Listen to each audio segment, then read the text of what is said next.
Hello, beautiful souls, fellow magical wanderers.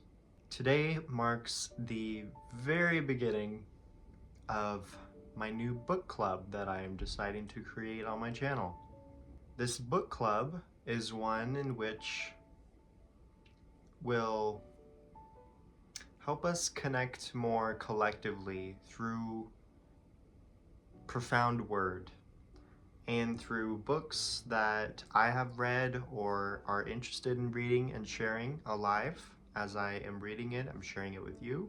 They're going to be intuitively picked based on what kind of message and wavelength I'm feeling called to share into the collective right now. This is something completely new. Like it's been something in the works for a while now.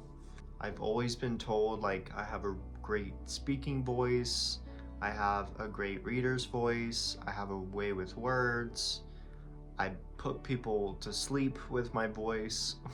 So I just decided to finally do something with that feedback, and here I am deciding to read books out loud to you, in which you can get yourself comfortable, set up in a cozy little corner of your room or on your bed, or even put it on before you are going to sleep. I have chosen to read the book, The 7 Spiritual Laws of Success by Deepak Chopra. This book I have read already, and I am choosing to reread it and share it live because it profoundly helped me make some really pivotal changes in my life that, looking back on today, I'm really proud of myself and of allowing something like this into my awareness and reality. I just, of course, want to share that with everybody who I also feel could benefit from it. It's a really profound author, let alone, but the book and the wisdom in here is just absolutely amazing. And as it's called the 7 Spiritual Laws of Success, the author also literally calls it the 7 Spiritual Laws of Life. So this really attains to the basic laws of nature and how the energy works in processes of manifestation, stillness, meditativeness, and just tapping into natural laws that can help you bring betterment to your life, bring healing to yourself, to situations, experiences, loved ones, just help you up-level your life. So yeah, without further ado, we are going to go into this book. I'm going to read it front and back first, and the things that lead up to the chapters, I'm going to read the contents, the acknowledgements, the introduction, and then I will get into reading chapter 1, the law of pure potentiality. I'm just going to start and we're going to go from there. The 7 Spiritual Laws of Success by Deepak Chopra. A practical guide to the fulfillment of your dreams based on creating affluence. And affluence is like a magnetic force that you can become aware of and work with in your favor to magnetically attract into your life what you are wanting for yourself.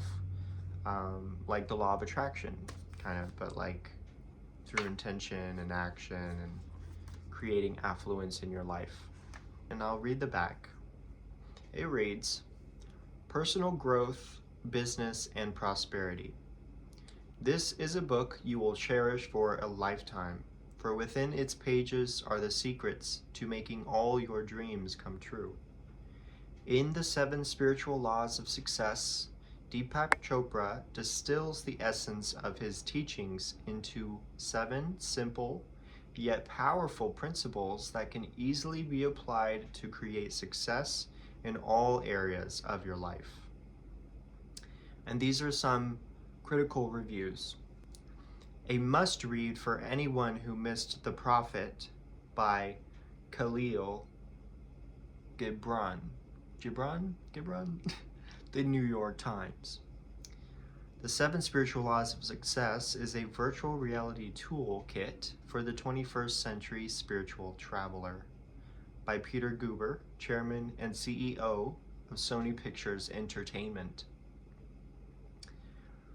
Of all Deepak's books, The 7 Spiritual Laws of Success gives a profound outline for conducting one's life at the highest and most integrated level. It is magnificent. By Anthony Robbins, author. Awaken the Giant Within and Unlimited Power. And last review. The 7 Spiritual Laws of Success make wonderful guiding principles for anyone attempting to create a productive and satisfying life or human organization. By Ken Blanchard, co-author, The 1 Minute Manager. You can pretty much find this book anywhere. If you are interested in getting a copy for yourself, I'm sure it's on Amazon. You could also go into a Barnes & Noble's or heck, maybe even a Goodwill or a thrift store or a Dollar Tree. This book is pretty easily accessible. So first, starting off in this book, I'm gonna read this quote by Brihadaranyaka Upanishad. You are what your deep driving desire is. As your desire is, so is your will. As your will is, so is your deed. As your deed is, so is your destiny. And the contents. Introduction, page 1. Chapter 1, The Law of Pure Potentiality. Chapter 2, The Law of Giving. Chapter 3, The Law of Karma, or Cause and Effect. Chapter 4, The Law of Least Effort. Chapter 5, The Law of Intention and Desire. Chapter 6, The Law of Detachment. Chapter 7, The Law of Dharma and Purpose in Life. Summary and conclusion, and about the author in the end pages. I will read into the acknowledgements. I would like to express my love and gratitude to the following people. Janet Mills for lovingly nurturing this book from conception to completion. Rita Chopra and Malika Chopra and Gautama Chopra for being the living expression of the 7 spiritual laws.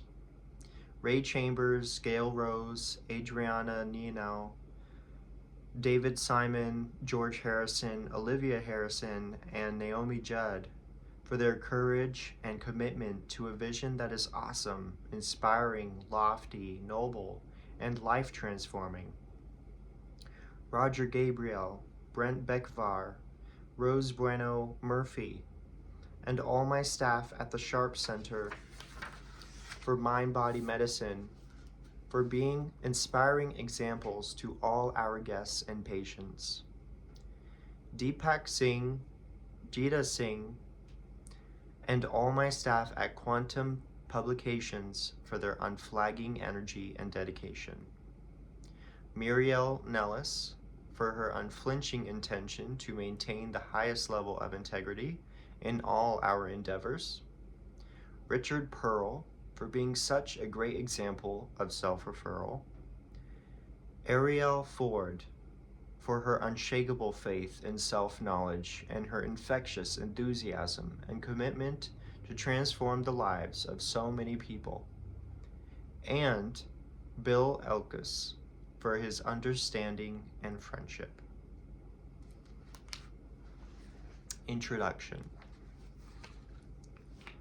Although this book is titled The 7 Spiritual Laws of Success, it could also be called The 7 Spiritual Laws of Life, because these are the same principles that nature uses to create everything in material existence, everything we can see, hear, smell, taste, or touch.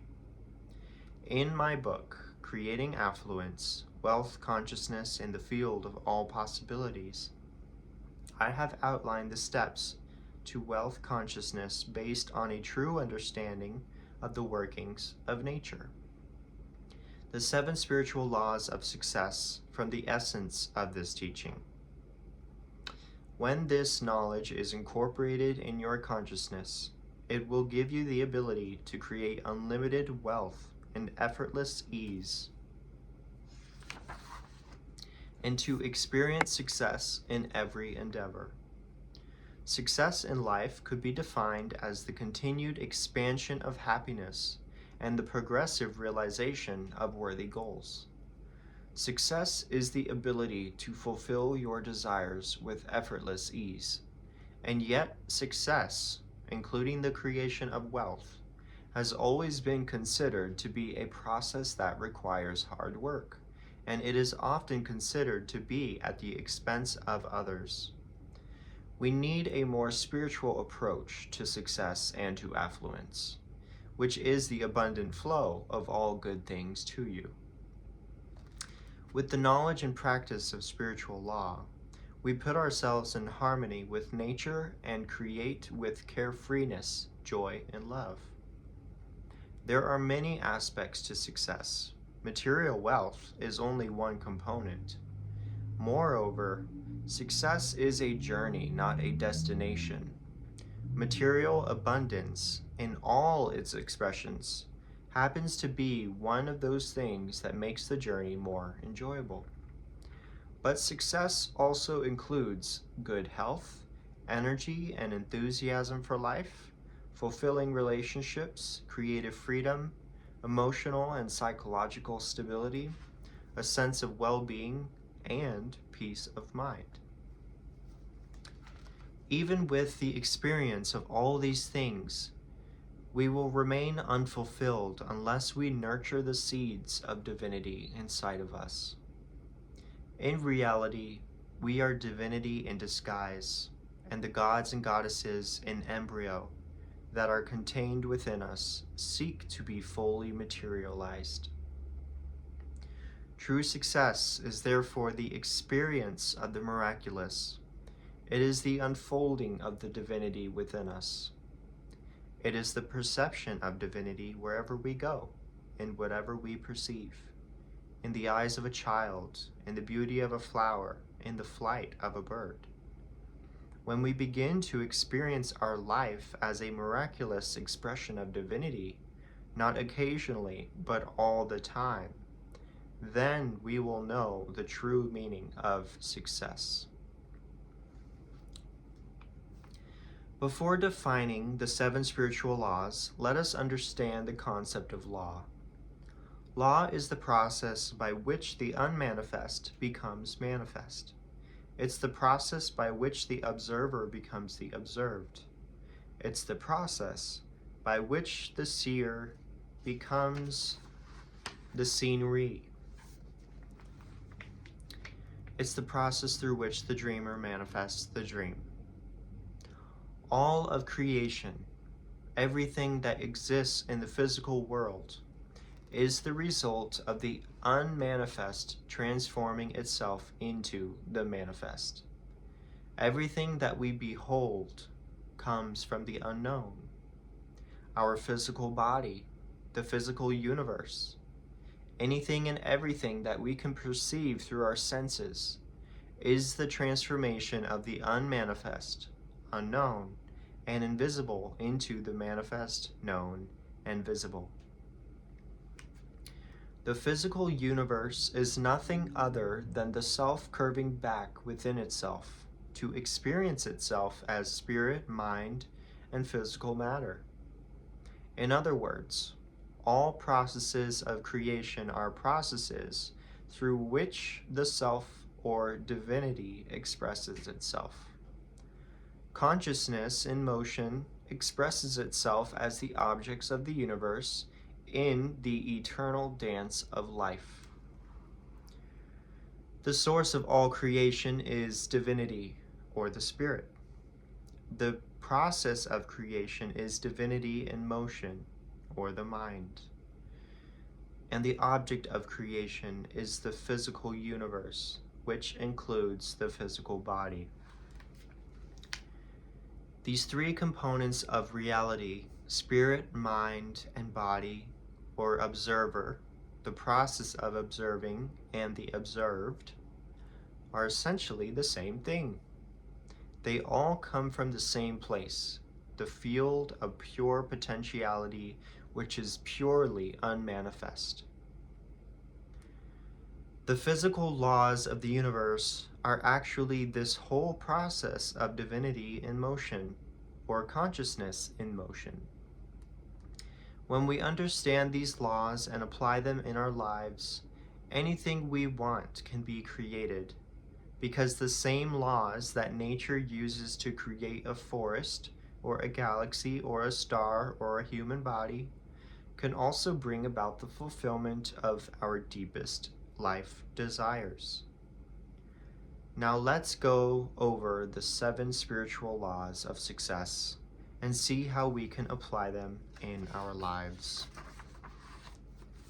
I'm gonna drink this tea real quick. Oh. Chapter 1. The Law of Pure Potentiality. The source of all creation is pure consciousness. Pure potentiality seeks expression unto the manifest, to the manifest. And when we realize that our true self is one of pure potentiality, we align with the power that manifests everything in the universe.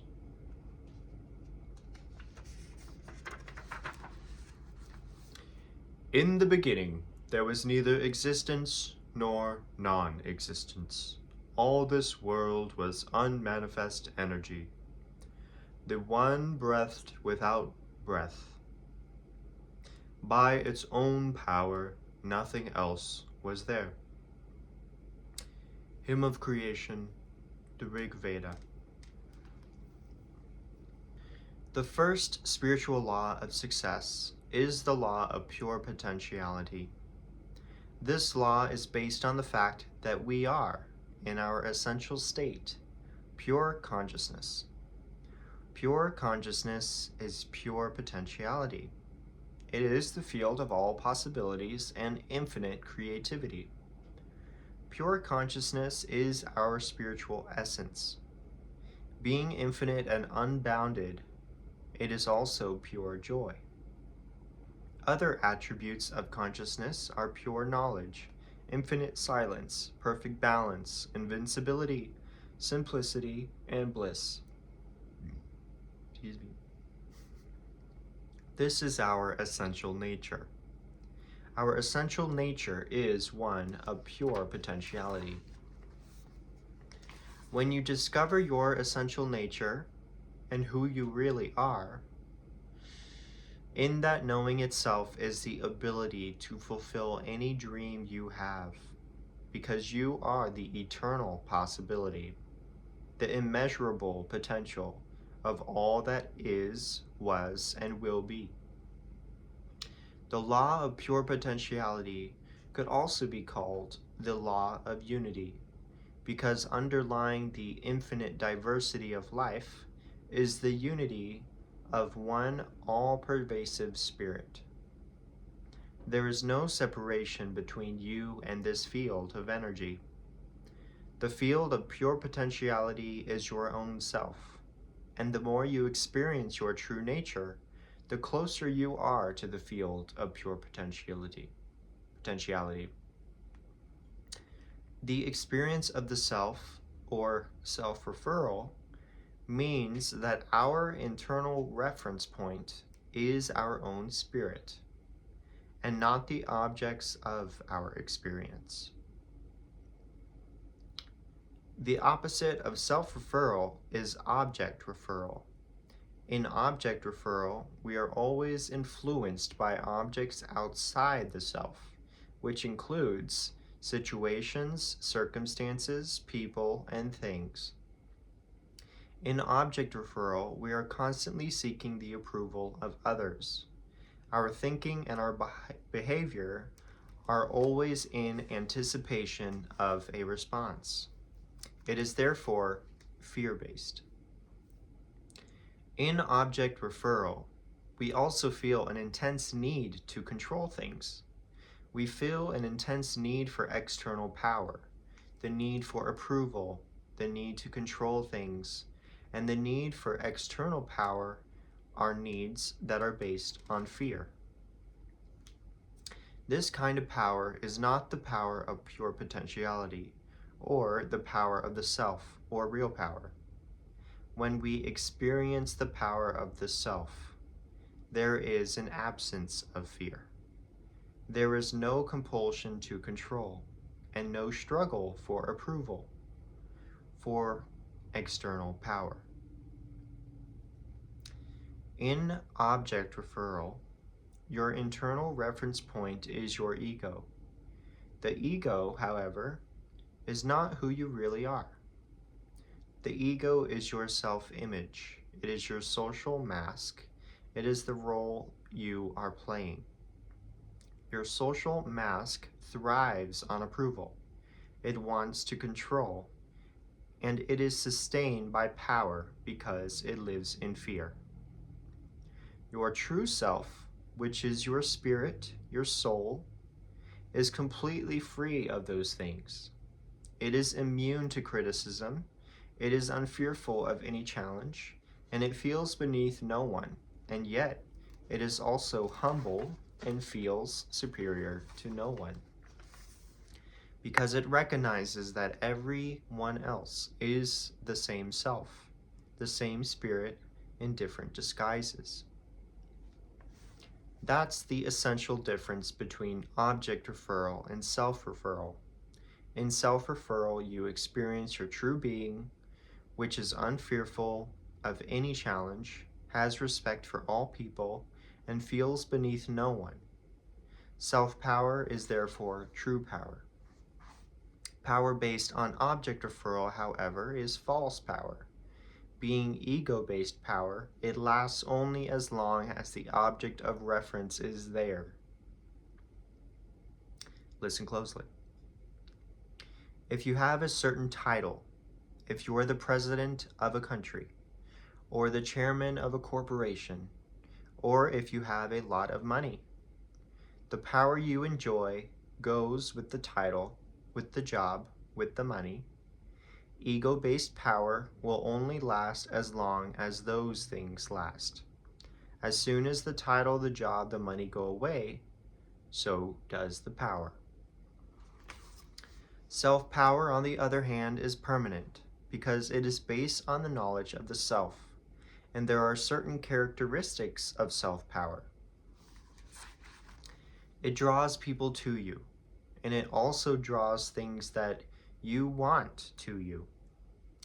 It magnetizes people, situations, and circumstances to support your desires. This is also called support from the laws of nature. It is the support of divinity. It is the support that comes from being in that state of grace. Your power is such that you enjoy a bond with people, and people enjoy a bond with you. Your power is that of bonding, a bonding that comes from true love.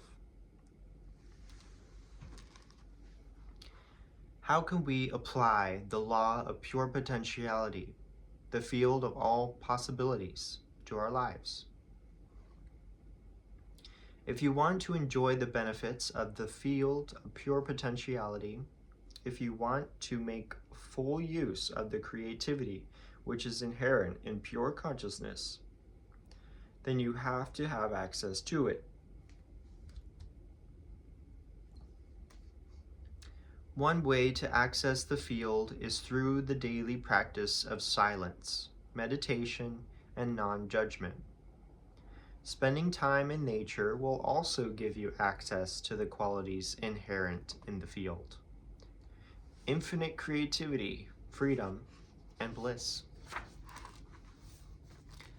Practicing silence means making a commitment to take a certain amount of time to simply be.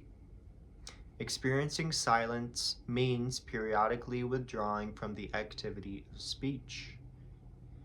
It also means periodically withdrawing from such activities as watching television, listening to the radio, listening to music, or reading a book even. If you never give yourself the opportunity to experience silence, this creates turbulence in your internal dialogue. Set aside a little time every once in a while to experience silence, or simply take a moment to maintain silence for a certain period each day.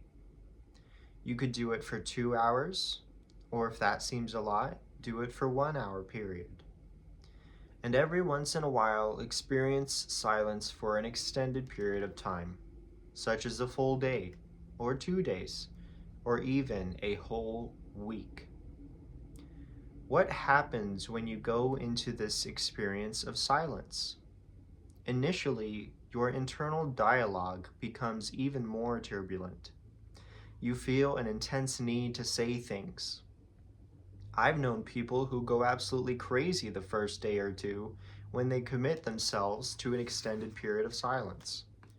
A sense of urgency and anxiety suddenly comes over them, but as they stay with the experience, their internal dialogue begins to quiet. And soon the silence becomes profound. This is because after a while, the mind gives up. It realizes there is no point in going around and around if you, the self, the spirit, the choice maker, are not going to speak, period.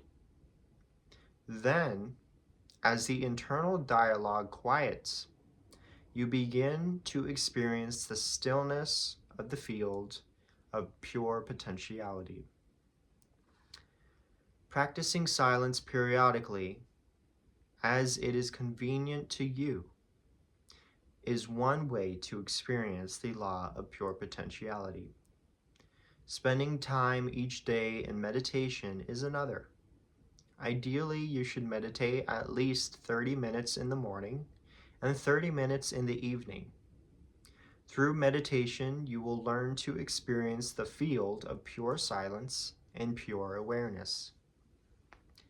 In that field of pure silence is the field of infinite correlation, the field of infinite organizing power, and the ultimate ground of creation where everything is inseparably connected with everything else. In the fifth spiritual law, the law of intention and desire, you will see how you can introduce a faint impulse of intention in this field, and the creation of your desires will come about spontaneously. But first, you have to experience stillness. Stillness is the first requirement for manifesting your desires, because in stillness lies your connection to the field of pure potentiality that can orchestrate an infinity of details for you. Imagine throwing a little stone into a still pond and watching it ripple. Then, after a while, when the ripples settle down, perhaps you throw another little stone. That's exactly what you do when you go into the field of pure silence and introduce your intention. In this silence, even the faintest intention will ripple across the underlying ground of universal consciousness, which connects everything with everything else. But if you do not experience stillness in consciousness, if your mind is like a turbulent ocean, you could throw the entire Empire State Building into it, and you wouldn't notice a thing. In the Bible, there is an expression, "Be still and know that I am God." This can only be accomplished through meditation. Another way to access the field of pure potentiality is through the practice of non-judgment. Judgment is the constant evaluation of things as right or wrong, good or bad. When you are constantly evaluating, classifying, labeling, analyzing, you create a lot of turbulence in your internal dialogue. This turbulence constricts the flow of energy between you and the field of pure potentiality. You literally squeeze the gap between thoughts. The gap is your connection to the field of pure potentiality. It is that state of pure awareness, that silence space between thoughts, that inner stillness that connects you to true power. And when you squeeze the gap, you squeeze your connection to the field of pure potentiality and infinite creativity. There is a prayer in A Course of Miracles that states, "Today I shall judge nothing that occurs." Non-judgment creates silence in your mind. It is a good idea, therefore, to begin your day with that statement. And throughout the day, remind yourself of that statement each time you catch yourself judging. If practicing this procedure for the whole day seems too difficult, then you may simply say to yourself, "For the next 2 hours, I won't judge anything. For the next hour, I will experience non-judgment." Then you can extend it gradually. Through silence, through meditation, and through non-judgment, you will access the first law, the law of pure potentiality. Once you start doing that, you can add a fourth component to this practice, and that is regularly spending time in direct communion with nature. Spending time in nature enables you to sense the harmonious interaction of all the elements and forces of life, and gives you a sense of unity with all of life. Whether it be a stream, a forest, a mountain, a lake, or the seashore, that connection with nature's intelligence will also help you access the field of pure potentiality. You must learn to get in touch with the innermost essence of your being. This true essence is beyond the ego. It is fearless. It is free. It is immune to criticism. It does not fear any challenge. It is beneath no one, superior to no one, and full of magic, mystery, and enchantment. Access to your true essence will also give you insight into the mirror of relationship, because all relationship is a reflection of your relationship with yourself.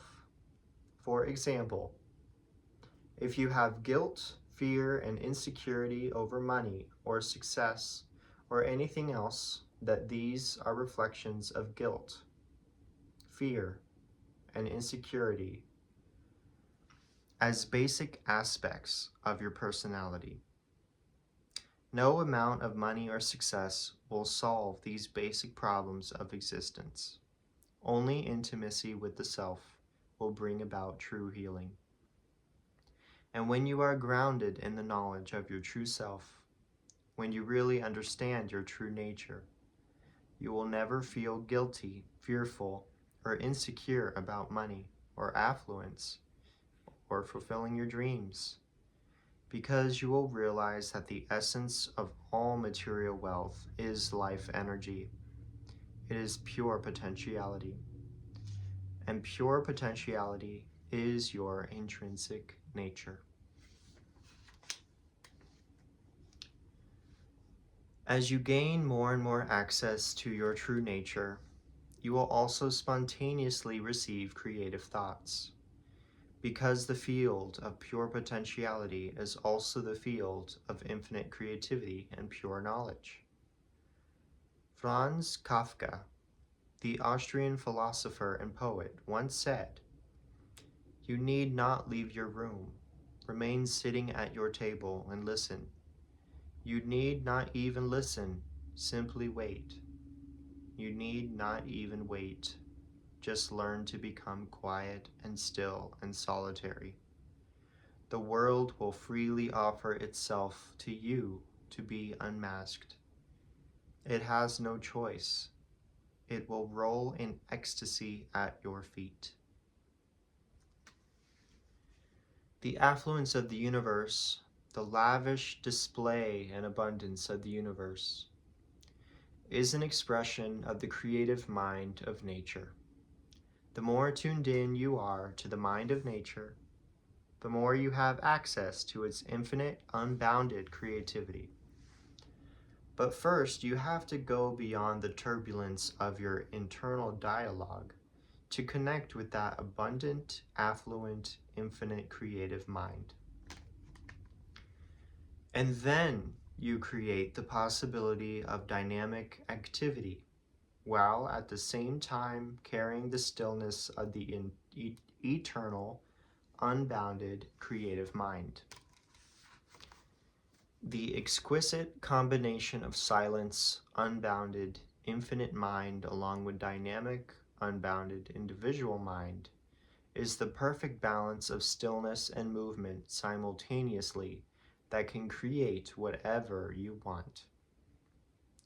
This coexistence of opposites, stillness and dynamism at the same time, makes you independent of situations, circumstances, people, and things.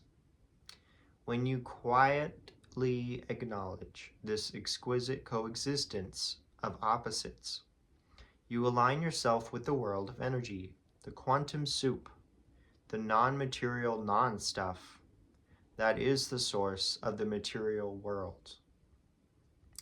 This world of energy is fluid, dynamic, resilient, changing, and forever in motion. And yet, it is also non-changing, still, quiet, eternal, and silent. Stillness alone is the potentiality for creativity. Movement alone is creativity, restricted to a certain aspect of its expression. But the combination of movement and stillness enables you to unleash your creativity in all directions, wherever the power of your attention takes you. Wherever you go in the midst of movement and activity, carry your stillness with you. Then the chaotic movement around you will never overshadow your access to the reservoir of creativity, the field of pure potentiality.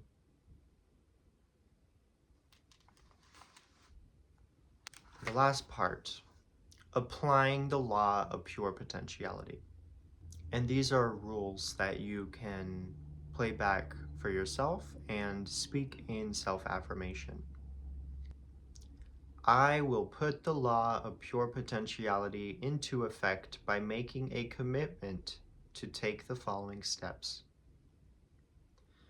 I will get in touch with the field of pure potentiality by taking time each day to be silent, to just be. I will also sit alone in silent meditation at least twice a day for approximately 30 minutes in the morning and 30 minutes in the evening. I will take time each day to commune with nature and to silently witness the intelligence within every living thing. I will sit silently and watch a sunset, or listen to the sound of the ocean or a stream, or simply smell the scent of a flower. In the ecstasy of my own silence, and by communing with nature, I will enjoy the life throb of ages, the field of pure potentiality and unbounded creativity. Last but not least, I will practice non-judgment. I will begin my day with a statement. Today, I shall judge nothing that occurs. And throughout the day, I will remind myself not to judge. So that is chapter 1 of the 7 Spiritual Laws of Success by Deepak Chopra. Chapter 1, the Law of Pure Potentiality. I speak that this does allow you some insight to help you forward along your journey in applying the law of pure potentiality. And I can say for myself personally, when I first read this book, I would take days at a time before reading into the next chapter to fully integrate what I read one by one, so that I can actually integrate and apply these step-by-step lessons and words to bring betterment to my life. And it worked. This works. This book has brought just an impeccable amount of positive change into my life, into my relationships, into my relationship with nature, and into my own field of interconnectedness, field of pure potentiality, connecting to my creativity, and practicing the silent mind ripple effect, having an intention set out there. And it's probably the most peaceful, harmonious thing you could ever do for yourself in life, is allow yourself to experience more moments and times of stillness and silence. You know, put down the phone, put it away from you, turn off the sounds, shut out the outside conversations and distractions. Take yourself on a walk in nature, sit yourself down on a rock next to a flowing stream, or if there's no flowing water around you, just lay in the grass or lay on the ground or sit on a rock and just listen to the trees above you or watch the clouds, and just be in that moment of silence with yourself, and allow yourself to, now that you know, practice this law of pure potentiality. And you will see that